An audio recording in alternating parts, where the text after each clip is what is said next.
Hey guys, it's Chris Fix here with another video. Nah, I'm just kidding.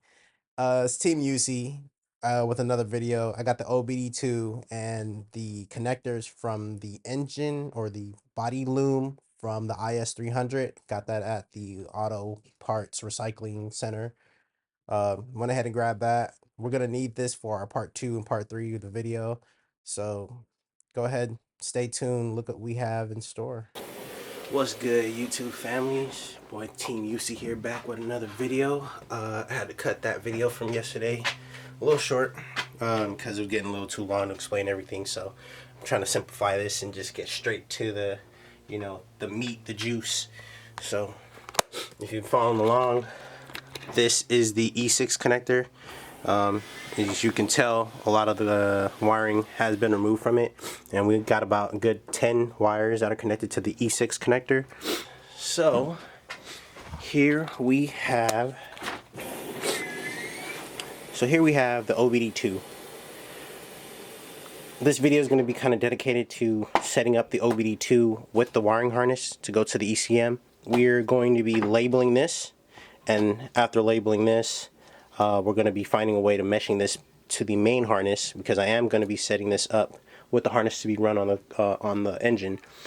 But also, if you guys don't really care so much about the OBD2, you go ahead and just watch the next video I have. That's up in this the list of this project, which is getting back to the other harness plugs. I'll explain a little more in another video, but we're gonna go and label these wires and then set them up so this can fit into any vehicle. So let's get to it. Alright, you guys, I got you guys all set up on the table. What we're gonna do is we're gonna be labeling our OBD2 connectors. This can work with any OBD2 that is outside of a vehicle. Doesn't matter what type of OBD2 connector that you're using, they all pretty much do the same thing. And a lot of them pretty much have the same pinouts. But for Lexus specifically, I'm gonna go ahead and send you a link. You can click at the link to go ahead. I'll label it somewhere on the screen. You guys click that to see what it is.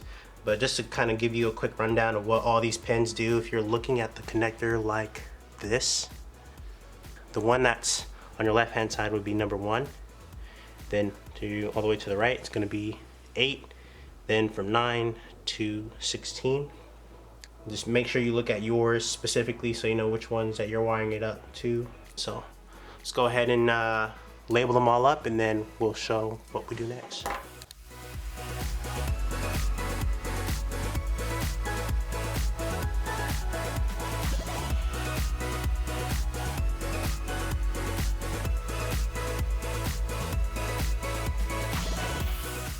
This is what I got labeled out so far. We got the SIL, which is SIL, the ECU. I think that's where we're gonna get all our check engine light stuff from, or our diagnostics. We got the signal ground. We also got a chassis ground. I got the tach, to the tachometer, and then the 12-volt switch. I think this is all you need. I'm gonna double check. We're gonna get onto the connector, the one that goes into the ECU, and we're gonna locate which one of these is getting wired up to this. And then once I go ahead and label all of these, the issue now becomes how much length do I need between the connector and the ECU connector. I could make a disconnect, like a smaller connector that connects these two, literally like the way that it is, or I can go ahead and get my wire, find out where I'm going to be sticking this, and then mesh everything together and call it a day.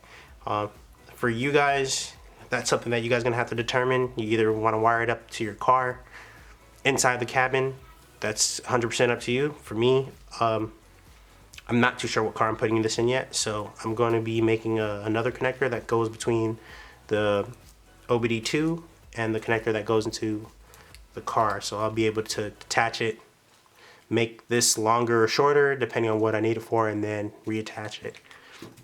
So let's go ahead and look into this and then see what we got to connect on here to make all of this function.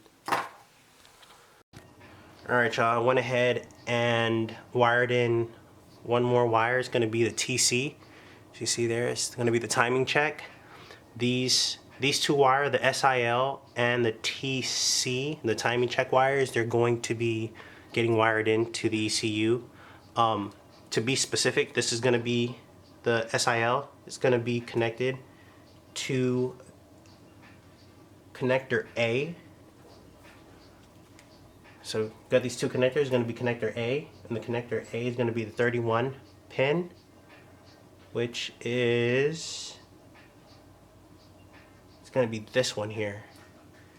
And the way I like to double check to make sure that the wires are going to mesh and they're going to be the same is I'm going to check out the color. I'm going to check out the color here, I'm going to check out the colors here, and also on the diagram. So the diagram says for the A connector, for the SIL, which is going to be the OBD data feed, that one's going to be white. And as you can see here on this connector, the SIL is white. So that one's white.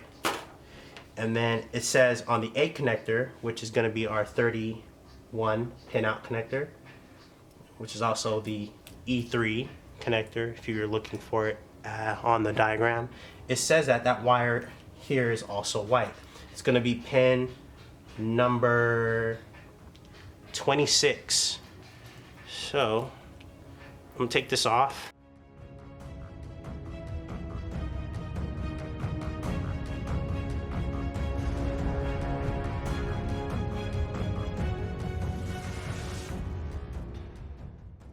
It's going to be this one on the corner. 26. Found number pin number 26, and would you look at that? It's also white. So cut to length, mesh those wires. These are good. And then for the second one that's getting wired into the ECU is going to be that timing check, and I'm seeing that it's a red wire with a white stripe, particularly for the 2002, 2004 IS300. It's going to be a red and white wire, and it's going to be on the B connector, which is the E4 connector pinout that's going into the ECU, and that one is a 35 pinout connector, which I have here. And to our surprise, the TC pinout is going to be number 3.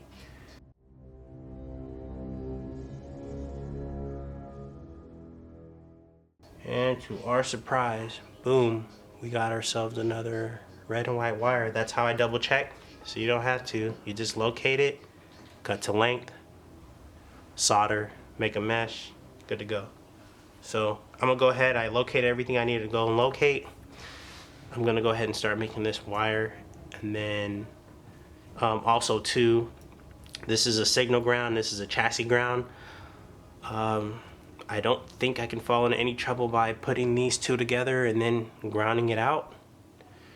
It would perfectly be fine. You got our tack, we can wire that up, or not, either or. This one you choose as you please. It's a tack wire for the tachometer, and then yeah, we're good. Let's do it. Alright y'all, I really don't want to bother you guys with all this wiring. I know that looking at it is kind of boring, it's not really exciting, but I'm going to cut the video short here because I want this to come out really good, and I got to order some stuff to make this all look like it was made like that from factory. So what I'm going to do is depin all the stuff I don't need from here that's not getting wired in. I'm going to wire this into the standalone harness that we're making. We're going to take these two wires, and what I essentially going to do is, after I cut and find out what wires we're keeping, I can either do one or two things. I can wire this on the outside of the harness, and if I wire it on the outside of the harness, I can make my own little quick disconnect where I have another connector from the SIL and the TC where the connectors mesh up here, and I can wire that into the cabin from the engine bay.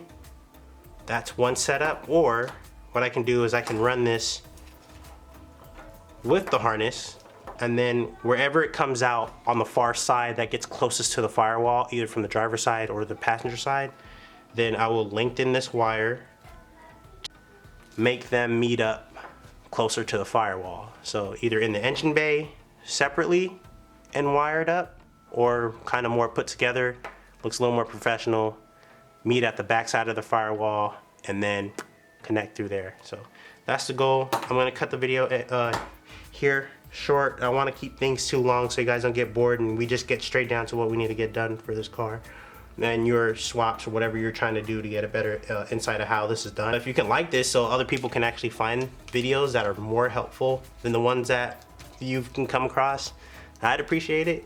It'll help everybody just stop doing all the digging and research and finally get to actually doing this. So yeah, like, comment, subscribe, support the channel. Let me know if any of this was helpful. Thank you for tuning in. Thanks for watching. Hopefully this helps you out. So stay tuned. See you on the next one.